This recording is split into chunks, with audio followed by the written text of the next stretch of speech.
C'est possible vraiment que ce pays, finalement, puisse avoir au moins une police de l'air. Nous avons les moyens qu'il faut pour déplacer les policiers beaucoup plus facilement, parce que nous nous rendons compte qu'au fur et à mesure que nous avons avancé sur eux ici, il y a essayé de distraire de l'autre côté. Et finalement, nous organisons les élections l'année prochaine et un nouveau gouvernement sera en place le 7 février 2026.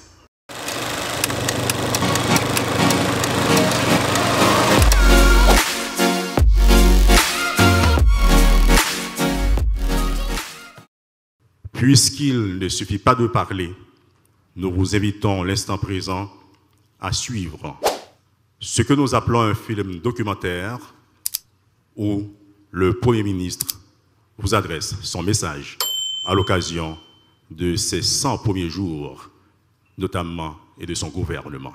Suivez ce film documentaire. Bonjour, bonsoir, ça va dépendre de qui côté vous allez regarder. Factoire, Ariel,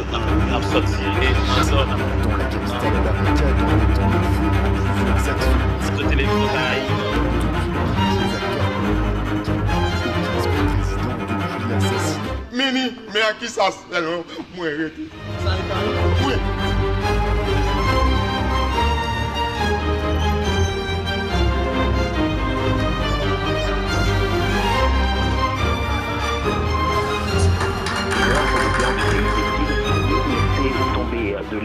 Mes chers compatriotes, aujourd'hui c'est avec une profonde humilité et une grande responsabilité que je me tiens devant vous en tant que Premier ministre de la République d'Haïti.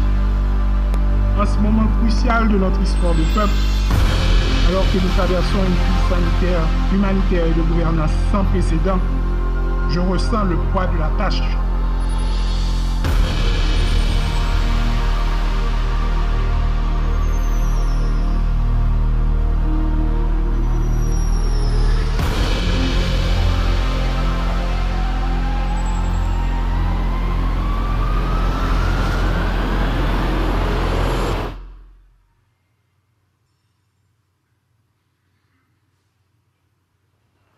Mes chers compatriotes, en manquant les 100 premiers jours de ce gouvernement de transition, je souhaite partager avec vous les progrès réalisés, les leçons apprises et les défis qui nous attendent.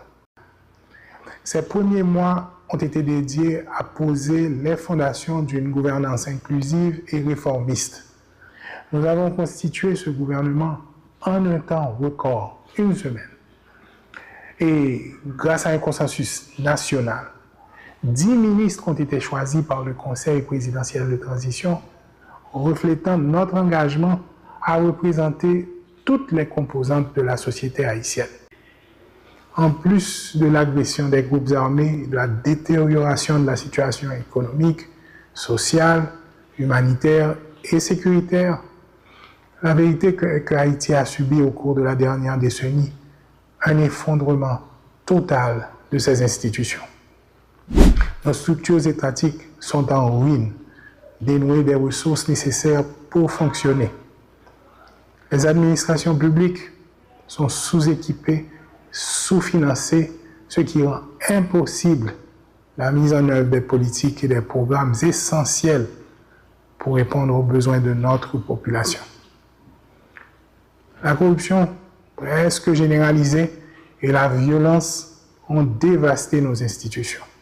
Le manque de leadership stable a engendré une paralysie totale du gouvernement, privant nos citoyens des services de base. L'instabilité politique chronique, la corruption et certainement l'irresponsabilité d'une minorité qui ont maintenu tout un peuple en otage. La gravité de cette crise ne peut plus être sous-estimée. Les défis auxquels nous sommes confrontés ne vont pas se résoudre demain, ni sans un engagement massif et des ressources supplémentaires. Ensemble, nous allons pouvoir rétablir la sécurité. Nous aiderons nos déplacés à retourner chez eux. Nous relancerons notre économie. Nous apporterons les changements qu'il faut à notre Constitution. Et finalement, nous organiserons nos élections l'année prochaine et un nouveau gouvernement sera en place le 7 février 2026. Les élections de novembre 2024 et l'installation d'un gouvernement élu en 2026 seront des étapes cruciales pour commencer à bâtir une nation plus forte et certainement plus résiliente. Mes chers compatriotes, en collaboration avec nos partenaires internationaux, nous avons pu définir un plan d'investissement de 2,6 milliards de dollars sur 2 ans pour répondre rapidement aux besoins de relèvement. Cette évaluation nous a permis de cibler efficacement nos efforts pour une reprise durable. Nous avons augmenté de manière significative les dépenses pour le secteur social, atteignant 9,3 milliards de gourdes pour le dernier trimestre de l'exercice. Nous avons obtenu une enveloppe de 40 millions de dollars en plus de la BID pour renforcer le secteur social et le décaissement de près de 20 millions de dollars d'appui budgétaire pour l'exercice fiscal en cours. Ces fonds supplémentaires sont essentiels pour renforcer les programmes d'aide et évidemment soutenir les initiatives sociales. Nous avons aussi lancé un processus pour rationaliser les dépenses publiques et assainir la feuille de paie de l'administration de l'État. Des audits et des enquêtes ont été initiés dans plusieurs ministères au niveau du secteur public. Et nous avons pensé que cela était essentiel pour renforcer la transparence et l'intégrité de nos institutions et évidemment pour regagner rapidement la confiance de la population. À ma demande, la ministre des Finances a entamé un processus de modernisation de nos administrations fiscales. L'objectif est d'élargir notre base fiscale en automatisant les mécanismes de perception des impôts et en investissant dans les technologies pour digitaliser nos opérations fiscales.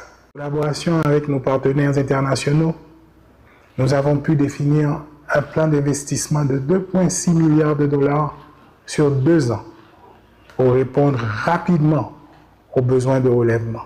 Nous avons augmenté de manière significative les dépenses pour le secteur social, atteignant 9,3 milliards de gourdes pour le dernier trimestre de l'exercice. Ce financement est destiné à soulager les plus démunis et à soutenir les secteurs clés de notre société. Grâce à nos efforts de plaidoyer, nous avons obtenu une enveloppe de 40 millions de dollars en plus de la BID pour renforcer le secteur social et le décaissement de près de 20 millions de dollars d'appui budgétaire pour l'exercice fiscal en cours. Nous avons initié des discussions avec la Banque centrale pour mettre en place des mécanismes de soutien pour financer ces structures avec des prêts, des taux réduits et des garanties de crédit. Nous allons renforcer l'accès au crédit agricole pour stimuler la production nationale et contribuer à l'autosuffisance alimentaire qui pour nous est un point important. Pendant 100 premiers jours, nous prenons décision pour l'argent cash, pas ni bail, ni recevoir dans aucun bureau de l'État à partir du prochain exercice fiscal 24-25 ça. On a déjà demandé au ministre des Finances là à toute l'autre ministre pour un bon genre de disposition pour mettre en application mesure ça, pour plus l'argent rentrer dans la caisse d'État, pour Fatraka ramasser, pour policiers, soldats, professeurs, infirmiers qui ont touché pilier et à temps. Nous avons une masse salariale qui diminue un peu parce que nous répertorions calé. Mais nous sommes conscients que grand pile monde calé, mais qui a touché chèque toujours. Nous allons faire l'autre effort pour nous répertorier tout le monde qui a touché chèque ou bien qui a un virement de l'État et puis qui pas là. Qui pas là physiquement ou bien qui pas fait travail. Je signaler pour nous tous que nous joignons qui vraiment un grave problème, c'est dans le secteur privé, toute qualité de service, et puis il n'y a pas payé. Donc ça, c'est dette liée pour nous. Mais le plus gros dossier de dette là, pour nous, c'est le dossier loyer de l'État. Nous joignons, et chaque jour après écrit, nous joignons un paquet de loyers en arrière, des disparités, gain de loyer qui plus ou moins raisonnable, mais gain de loyer qui en dollar yes, nous pas fin comprendre. Et puis, il y a une tendance, nous, dans certaines institutions, ils payent en première année, après ça, ils ne pas payer du tout, ils restent dans le cas là. Et il y a un paquet qui est cumulé, nous faisons un début de dossier, nous faisons un dossier avec sa budget au ministère des Finances au courant. Nous demandons tout secteur qui qui est-ce qui dans loyer, combien d'à payer pour loyer. Pour une décision qu'a prend à Premier ministre là, parce que nous ne pouvons pas continuer comme ça. Dans ce jour ça, nous commençons à renforcer la capacité de l'armée tout.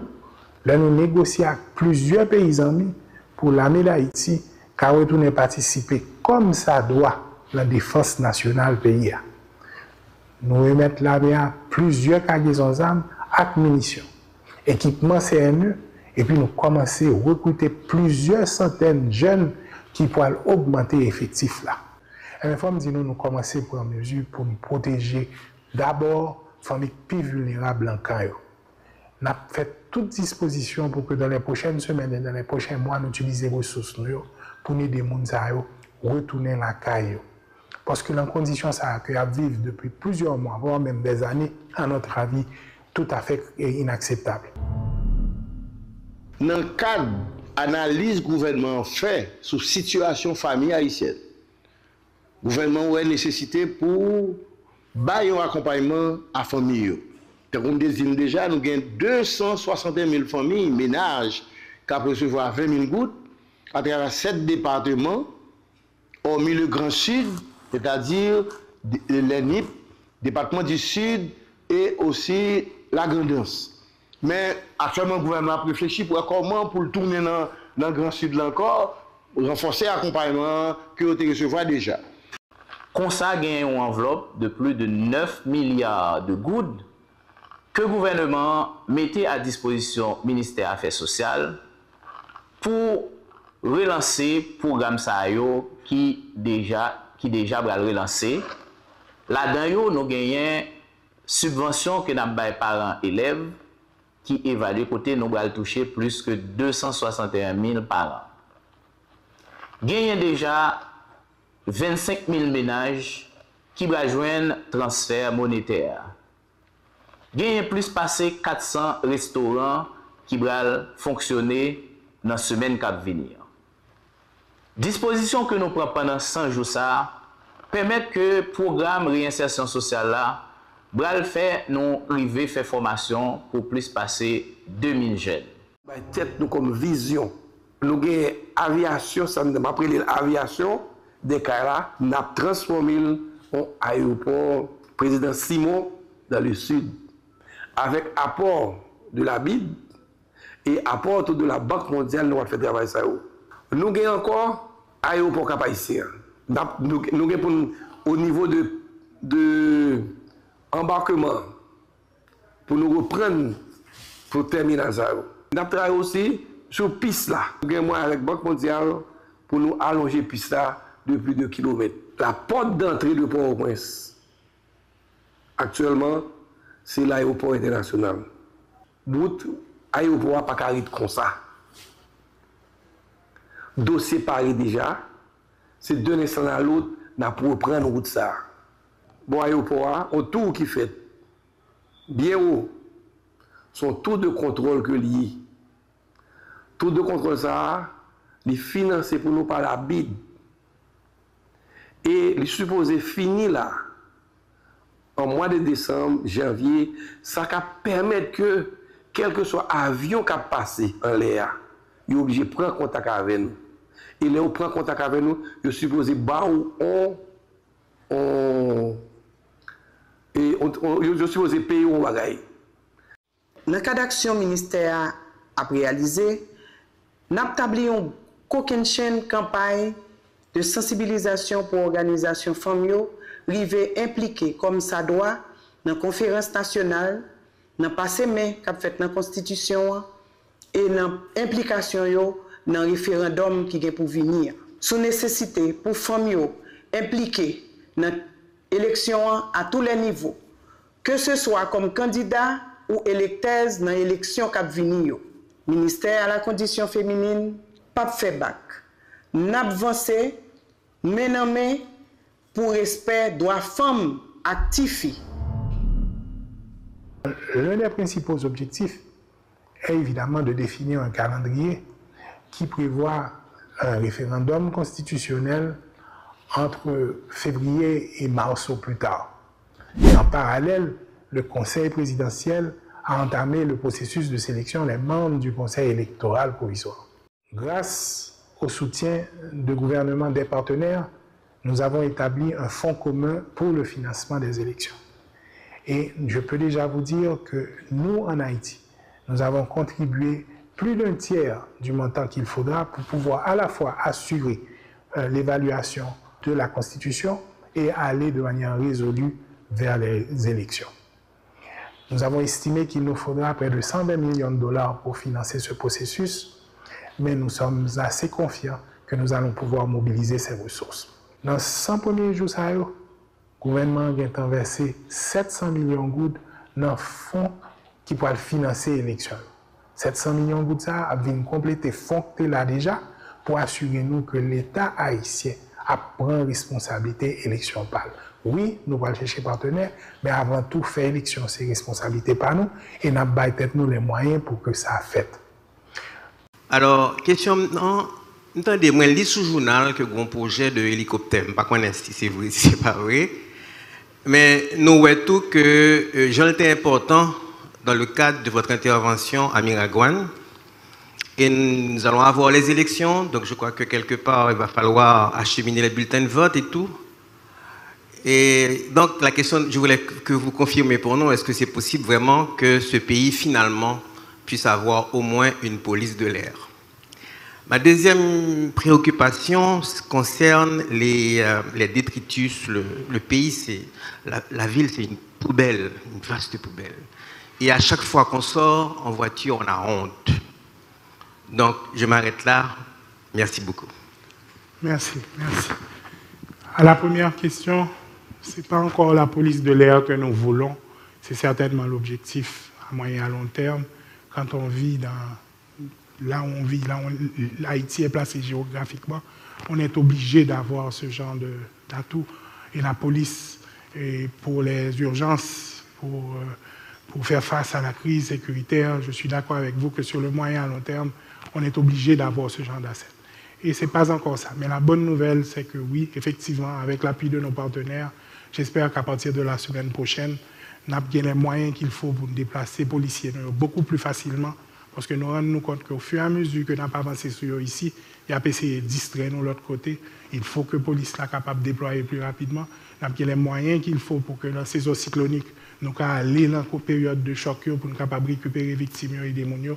D'ici la semaine prochaine, nous supposons une amélioration certaine de conditions. Et merci pour cette question et avec l'aide de nos partenaires. Vous voulez, ministre Georges, expliquer nous un petit peu ça n'a fait sous question déplacé, particulièrement déplacé dans l'école?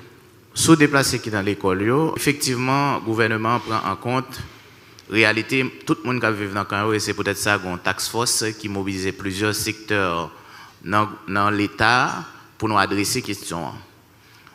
Nous gagnons sous budget ministère Affaires sociales environ 1,50 milliard de gouttes qui est consacré à relocalisation et déplacés. Pour l'école, nous comptabilisons 39 écoles et pour famille, il y a environ de 15 000 ménages.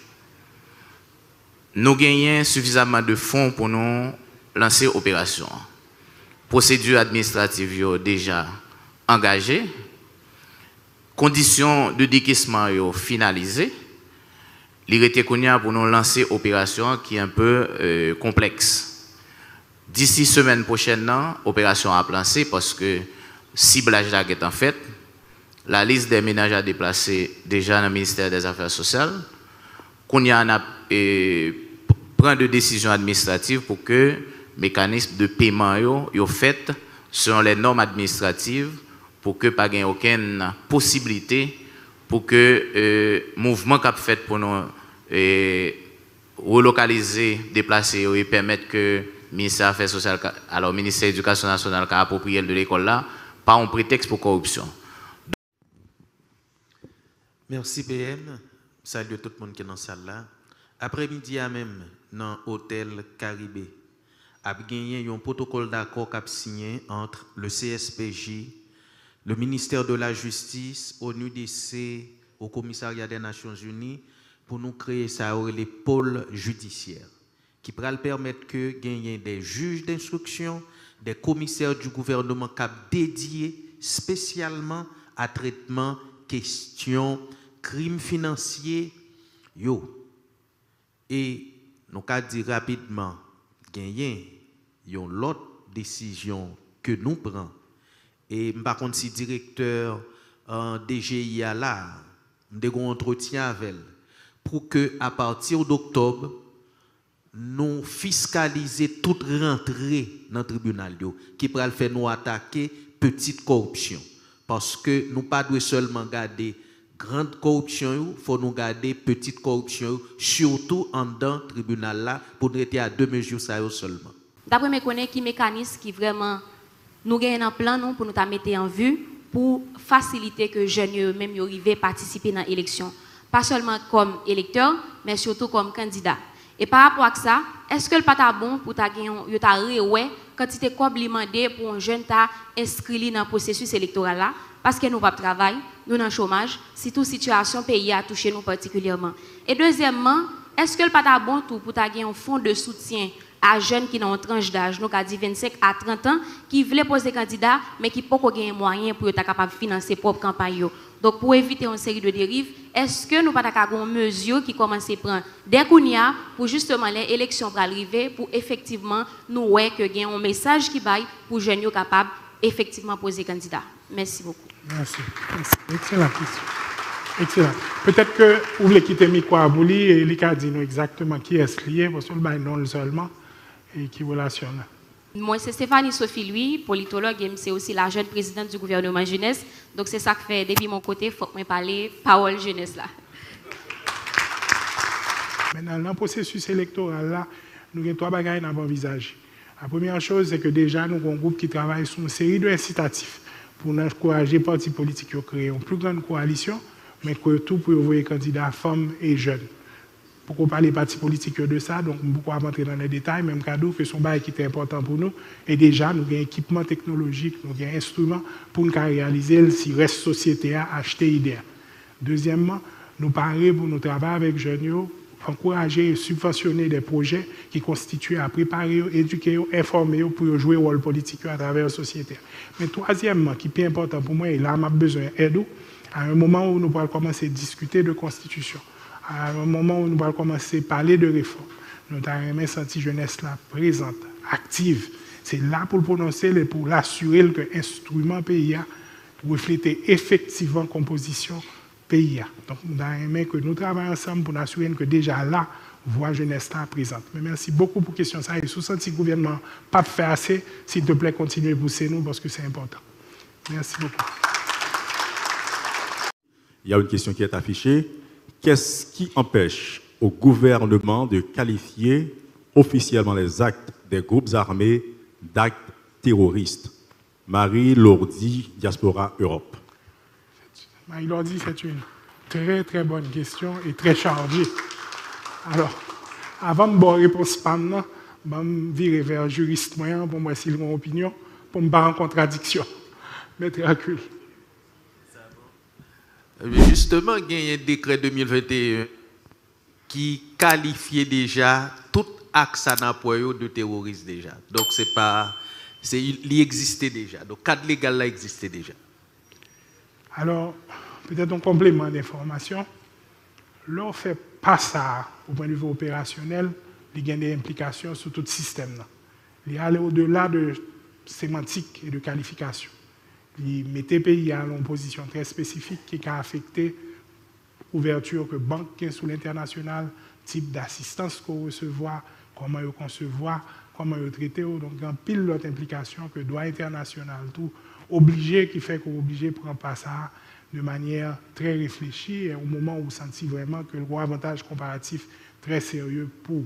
Donc, c'est pour Chita d'abord pour réfléchir à qui sont chercher leur entrée dans la nomenclature. Ça. Son discussion, si vous voulez, sont intéressés, nous Chita pour nous ensemble de manière plus étendue. Même cadeau que pour le moment, quelle que soit notre nomenclature qu'on voulait bali, n'a pas avancé sur eux sérieusement. Maintenant, la police est allée, mais au cadeau ça, quel que soit le genre les messieurs, est-ce que ce n'est pas vrai? N'a pas avancé sur eux. Merci, messieurs. Merci beaucoup.